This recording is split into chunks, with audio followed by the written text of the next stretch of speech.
Hello, welcome to my YouTube channel पे2 classes. आज हम पढ़ेंगे त्रिकोणमितीय सर्वसमीकाएं का पार्ट 1। तो आइए शुरू करते हैं।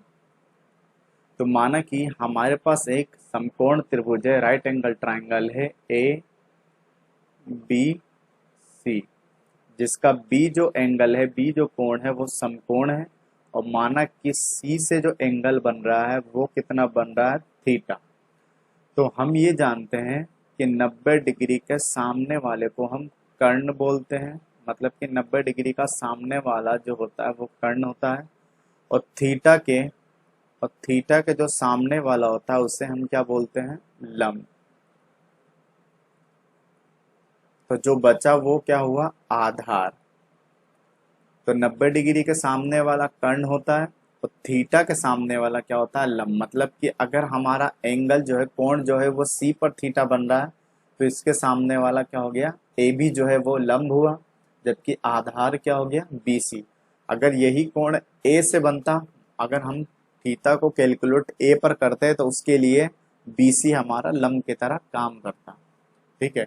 तो ए बी सी डी एक राइट एंगल ट्राइंगल है, समकोण त्रिभुज, जिसमें ए बी सी और बी जो है समकोण है। तो पाइथागोरस थ्योरम से हम क्या जानते हैं कि जो कर्ण का स्क्वायर होता है, कर्ण का स्क्वायर वो बराबर होता है लंब के स्क्वायर के प्लस आधार के स्क्वायर के। इसे हम पाइथागोरस थ्योरम बोलते हैं। ठीक है। कर्ण का स्क्वायर बराबर लंब का स्क्वायर प्लस आधार का स्क्वायर। अब माना कि हमने इस पाइथागोरस मतलब समीकरण, मतलब कि समीकरण एक में कर्ण स्क्वायर से भाग कर दिया। तो कर्ण स्क्वायर से भाग देने पर, तो जैसे ही हमने इसको कर्ण स्क्वायर से भाग दिया तो ये है कर्ण स्क्वायर, और इसको हमने कर्ण स्क्वायर से भाग दे दिया, बराबर इधर है ये लंब स्क्वायर, इसको हमने भाग दे दिया है कर्ण स्क्वायर से, प्लस आधार स्क्वायर, इसको भी हमने भाग दे दिया कर्ण स्क्वायर के। मतलब कि हमने क्या किया है कि ये जो समीकरण एक है ऊपर वाला, इसको हमने कर्ण स्क्वायर से भाग दे दिया पूरे समीकरण को। तो कर्ण स्क्वायर के नीचे कर्ण स्क्वायर, लंब स्क्वायर के नीचे भी कर्ण स्क्वायर और आधार स्क्वायर के नीचे भी कर्ण स्क्वायर। तो कर्ण स्क्वायर बटा कर्ण स्क्वायर कितना हो जाएगा, एक, बराबर लंब स्क्वायर बटा लंब स्क्वायर बटा कर्ण स्क्वायर। तो दोनों के ऊपर स्क्वायर है तो हम इसको ऐसा भी लिख सकते हैं कि लंब बटा कर्ण और इसका होल स्क्वायर। इसी तरह इसको हम लिख सकते हैं आधार बटा कर्ण का होल स्क्वायर। तो बराबर, तो लंब बटा कर्ण, तो लंब बटा कर्ण क्या होता है, तो हमने देखा था लाल बटा कक्का से, यहाँ पे साइन, यहाँ पे कोस, यहाँ पे टेन आता है। तो लंब बटा कर्ण का मतलब क्या होता है, साइन। तो लंब बटा कर्ण की जगह हम क्या लिख सकते हैं, साइन थीटा, क्योंकि हमने जो कोण माना है वो थीटा माना है, तो साइन थीटा हो गया। प्लस आधार बटा कर्ण, आधार बटा कर्ण मतलब कोस, तो कोस थीटा और स्क्वायर का स्क्वायर, बराबर sine square whole square theta को हम क्या लिख सकते हैं, मतलब कि साइन स्क्वायर थीटा। इसी तरह कोस थीटा स्क्वायर को हम क्या लिखते हैं, कोस स्क्वायर थीटा। तो इस तरह ये जो समीकरण आई हमारी, ये क्या है, हमारे पहली सर्व समीका है। तो पहली जो सर्व समीका जो है हमारी, वो क्या होता है, cos square sine square theta plus cos square theta बराबर 1 होता है। तो ये हमारी पहली सर्व समीका है। अब हम चाहें तो इस सर्व समीका को कुछ इस तरह और भी लिख सकते हैं अपनी जरूरत के हिसाब से। तो जैसे कि माना कि हमें इसमें से साइन स्क्वायर थीटा का मान चाहिए, तो साइन स्क्वायर थीटा बराबर क्या हो जाएगा, 1 माइनस कोस स्क्वायर थीटा। तो जब भी हमें साइन स्क्वायर थीटा का मान चाहिए कोस स्क्वायर में, तो हम उसकी जगह ये मान रख देंगे। इसी तरह अगर मान लो हमें कोस स्क्वायर थीटा का मान चाहिए तो हम उसकी जगह क्या लिख देंगे, 1 माइनस साइन स्क्वायर थीटा। तो ये जो पहली सर्व समीका है, इसका पक्षांतर करने पर हमें दो ये सूत्र और मिलते हैं। तो इस तरह ये पहली सर्व समीकरण हमारी कंप्लीट हो गई।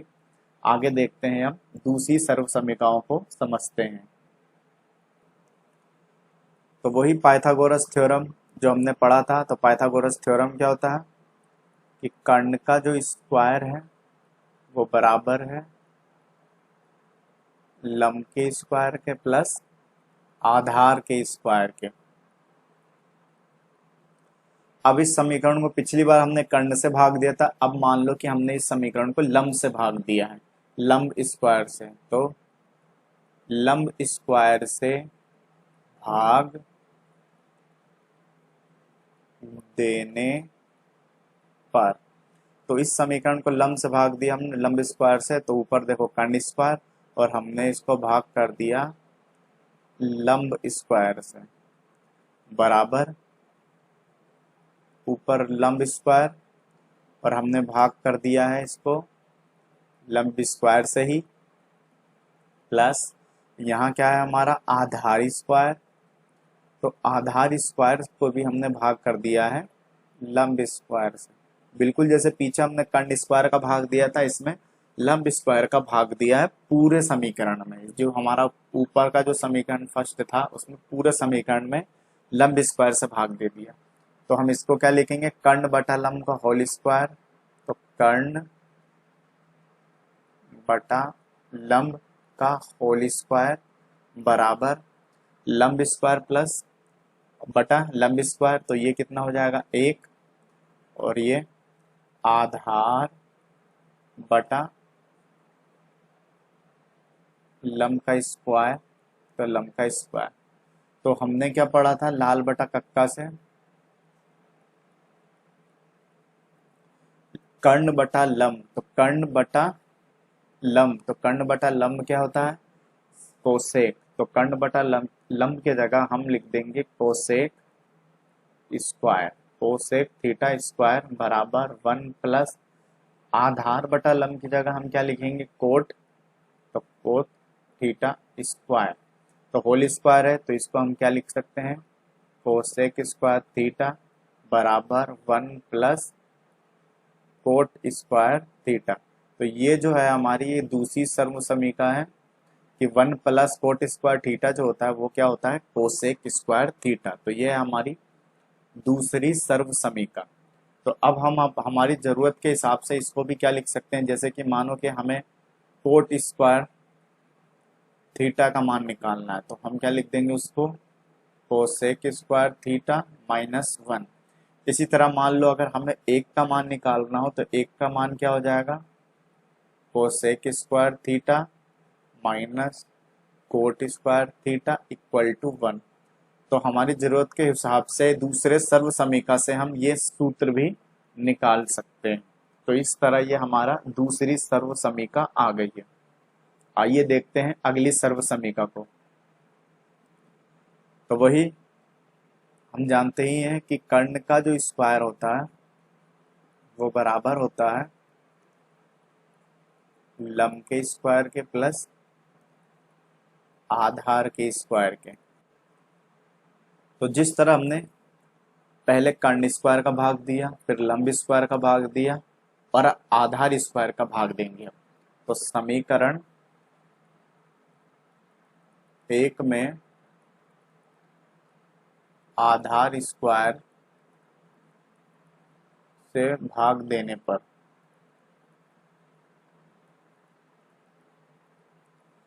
तो कर्ण स्क्वायर बटा नीचे क्या आ जाएगा आधार स्क्वायर बराबर इधर क्या है लंब स्क्वायर, तो लंब स्क्वायर और इसके नीचे आधार स्क्वायर प्लस आधार स्क्वायर बटा आधार स्क्वायर।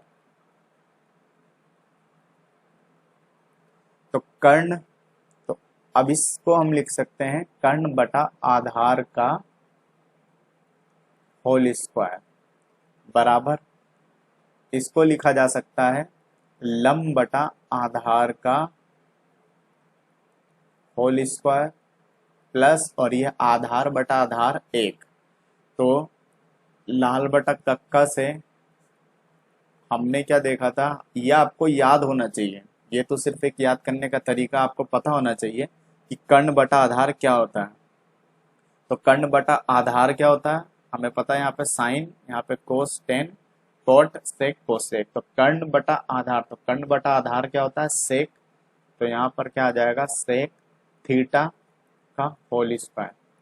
इसी तरह लंब बटा आधार, तो लंब बटा आधार क्या होता है, टेन। तो यहाँ पे आ जाएगा टेन थीटा का होल स्क्वायर प्लस वन।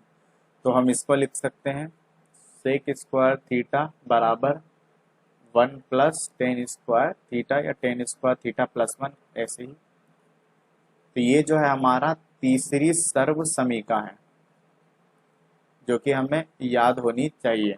तो one plus tan square theta बराबर सेक स्क्वायर थीटा। अब इसको भी हम हमारी जरूरत के हिसाब से इसको भी मॉडिफाई कर सकते हैं एक पक्षांतर करके।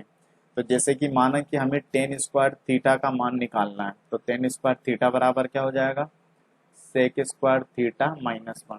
इसी तरह मान लो इस सर्व समीका से एक का मान निकालना हो, तो एक बराबर क्या आ जाएगा, sec square theta minus tan square theta. तो इस तरह हमने तीनों सर्व समीका के सूत्र को समझ लिया है कि ये सूत्र बनता कैसे है।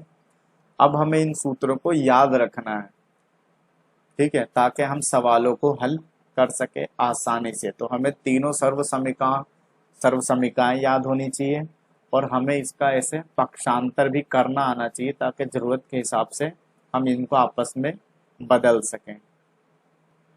अब इसके अलावा कुछ और भी सूत्र हैं जो हमें याद होना चाहिए, तो आइए हम उनको भी देख लेते हैं।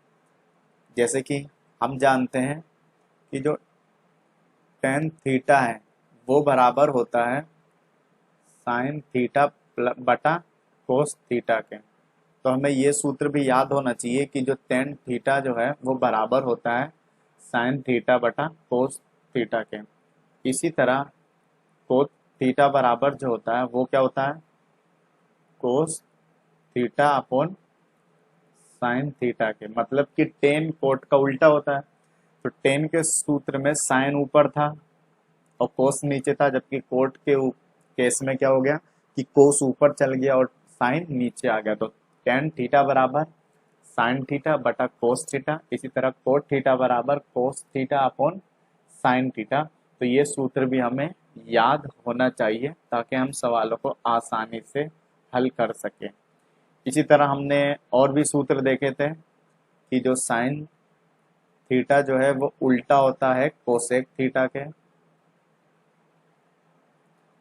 इसका मतलब कोसेक किसका उल्टा होगा, साइन का, मतलब कि दोनों आपस में उल्टे हैं। इसी तरह कोस थीटा जो है उल्टा है किसका, सेक थीटा का। तो सेक किसका उल्टा हो जाएगा, कोस का। हम इसको ऐसे भी लिख सकते हैं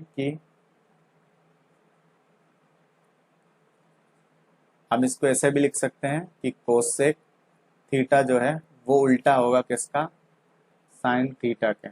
इसी तरह हम इसको भी ऐसा लिख सकते हैं कि जो सेक थीटा है वो उल्टा है कोस थीटा के। और इसी तरह हम टेन के लिए बोल सकते हैं कि टेन थीटा जो है उल्टा है कोट थीटा के।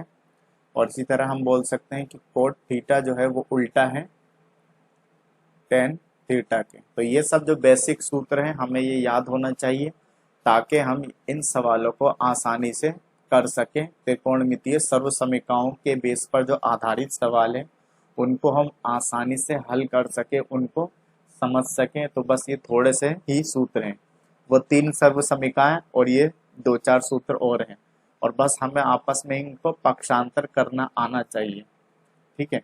इसके अलावा और कुछ नहीं है इस चैप्टर में।